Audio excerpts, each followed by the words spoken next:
നമ്മളിൽ ഒട്ടുമിക്ക പേരും വാഹനം ഉപയോഗിക്കുന്നവരാണ്. ഒരുപാട് വർഷക്കാലമായി ഡ്രൈവിംഗ് ജോലിയായി എടുത്തിരിക്കുന്ന ഒരുപാട് പേർ നമുക്കിടയിൽ തന്നെയുണ്ട്. ഡ്രൈവിംഗ് ഹിസ്റ്ററി നോക്കിയാൽ ഇന്നേ വരെ ഒരു അപകടം പോലും വരുത്താതെ വളരെ ശ്രദ്ധിച്ച് വാഹനം ഓടിക്കുന്ന നിരവധി പേരെ നമുക്കിടയിൽ കാണാൻ കഴിയും. ഇത്തരം ഡ്രൈവർമാരെ എത്ര അഭിനന്ദിച്ചാലും മതിവരില്ല. കാരണം ഇന്നത്തെ റോഡും തിരക്കും വാഹന പെരുപ്പവും ഇതൊക്കെ വെച്ച് നോക്കുമ്പോൾ അപകടമില്ലാതെ വാഹനം ഓടിക്കുക എന്നത് ഒരു കല തന്നെയാണ്. വാഹനം ഓടിക്കുക എന്നതുപോലെ തന്നെ പ്രധാനമാണ് അപകടം സംഭവിച്ചാൽ എന്ത് ചെയ്യണമെന്നുള്ള കാര്യത്തെക്കുറിച്ച് അറിഞ്ഞിരിക്കണമെന്നുള്ളത്. അതായത് ഇന്ന് പല ഡ്രൈവർമാർക്കും അപകടം പറ്റിക്കഴിഞ്ഞാൽ എങ്ങനെയാണ് ഒരു വാഹനത്തിന്റെ ഇൻഷുറൻസ് ക്ലെയിം ചെയ്യുക, അല്ലെങ്കിൽ അതിന്റെ പ്രൊസീജിയർ എന്താണെന്ന് പലർക്കും അറിയില്ല. കഴിഞ്ഞ 6-7 വർഷമായി വാഹന ഇൻഷുറൻസ് മേഖലയിൽ പ്രവർത്തിക്കുന്ന ഒരാളെന്ന നിലയിൽ എനിക്കറിയാവുന്ന കുറച്ച് കാര്യങ്ങൾ ഞാൻ ഷെയർ ചെയ്യാം. ഒരു വാഹനം അപകടത്തിൽപ്പെട്ട് കഴിഞ്ഞാൽ നമ്മൾ ആദ്യം ചെയ്യേണ്ടത് ആ വാഹനത്തിന്റെ സ്പോട്ട് ഫോട്ടോസ് എടുത്തു വെക്കുക എന്നുള്ളതാണ്.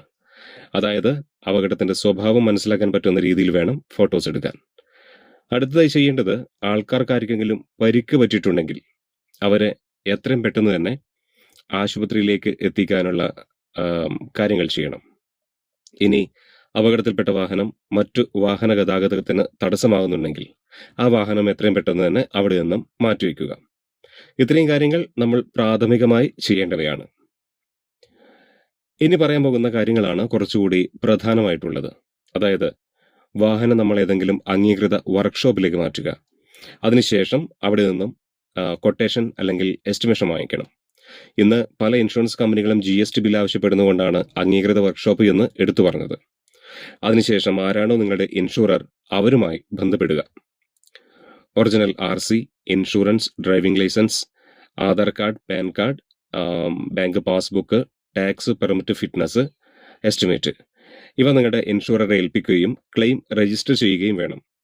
ക്ലെയിം രജിസ്റ്റർ ചെയ്ത് കഴിഞ്ഞാൽ 24 മുതൽ 48 മണിക്കൂറിനുള്ളിൽ ഇൻഷുറൻസ് കമ്പനി ഒരു സർവേയറെ അപ്പോയിന്റ് ചെയ്യും.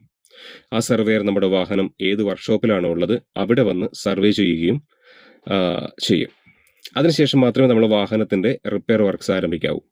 ഇങ്ങനെ വർക്ക് മുഴുവൻ പൂർത്തിയായതിനു ശേഷം ഫൈനൽ ബില്ല് ഇൻഷുറൻസ് കമ്പനിക്ക് കൊടുത്തു കഴിഞ്ഞാൽ ജെന്യൂൻ കേസ് ആണെങ്കിൽ 10 മുതൽ 15 ദിവസത്തിനുള്ളിൽ എമൗണ്ട് നമ്മുടെ അക്കൗണ്ടിലേക്ക് ക്രെഡിറ്റ് ആവുന്നതാണ്. ഇത്രയുമാണ് വാഹനത്തിന്റെ ക്ലെയിം രജിസ്റ്റർ ചെയ്യാനുള്ള ഒരു പ്രൊസീജിയർ എന്ന് പറയുന്നത്. ഇങ്ങനെ ഒരു വീഡിയോ ഒന്ന് ചെയ്യാനുള്ള പ്രധാന കാരണം തന്നെ എൻ്റെ ഒരു കസ്റ്റമർക്ക് പറ്റിയ ഒരു അബദ്ധം ആലോചിച്ചിട്ടാണ്. അതായത് ആളുടെ ഓട്ടോറിക്ഷ അപകടത്തിൽപ്പെട്ടു. അതിനുശേഷം അയാൾ നേരെ വാഹനം വർക്ക്ഷോപ്പിലേക്ക് കൊണ്ടുപോവുകയും റിപ്പയർ മുഴുവൻ തീർത്തതിന് ശേഷമാണ് റിപ്പോർട്ട് ചെയ്യുന്നത്. ഇങ്ങനെ ചെയ്തുകൊണ്ട് തന്നെ അദ്ദേഹത്തിന് ക്ലെയിം ലഭിക്കില്ല. ഈ കാര്യങ്ങളൊന്നും അറിയാത്തത് കൊണ്ട് പറ്റിയ അബദ്ധമാണത്. ഈ വീഡിയോ കാണുന്ന പലർക്കും ഈ കാര്യങ്ങളൊക്കെ അറിയുമായിരിക്കും. പക്ഷേ അറിയാത്തവർക്ക് വേണ്ടിയിട്ടുള്ളതാണ് ഈ കാര്യങ്ങളൊക്കെ. ഞാൻ ഈ പറഞ്ഞ കാര്യങ്ങളിൽ എന്തെങ്കിലും ഉപകാരപ്രദമായിട്ടുണ്ട് എന്ന് നിങ്ങൾക്ക് തോന്നുകയാണെങ്കിൽ നിങ്ങളുടെ സുഹൃത്തുക്കൾക്കോ അല്ലെങ്കിൽ പരിചയക്കാരായ ഡ്രൈവർമാർക്കൊക്കെ ഇതൊന്ന് ഷെയർ ചെയ്ത് കൊടുക്കാവുന്നതാണ്. ഒരു കാര്യം കൂടി പറയാം. ഒരു വാഹനം അപകടത്തിൽപ്പെട്ട് 15 ദിവസമാണ് ക്ലെയിം രജിസ്റ്റർ ചെയ്യാനുള്ള മിക്ക കമ്പനികളുടെയും ഡെഡ് ലൈൻ എന്ന് പറയുന്നത്. അതിൽ വൈകിക്കഴിഞ്ഞാൽ നമ്മൾ എക്സ്പ്ലനേഷനൊക്കെ കൊടുക്കേണ്ടതായിട്ട് വരും. ആർക്കും അപകടങ്ങളൊന്നും വരാതിരിക്കട്ടെ. Have a safe journey.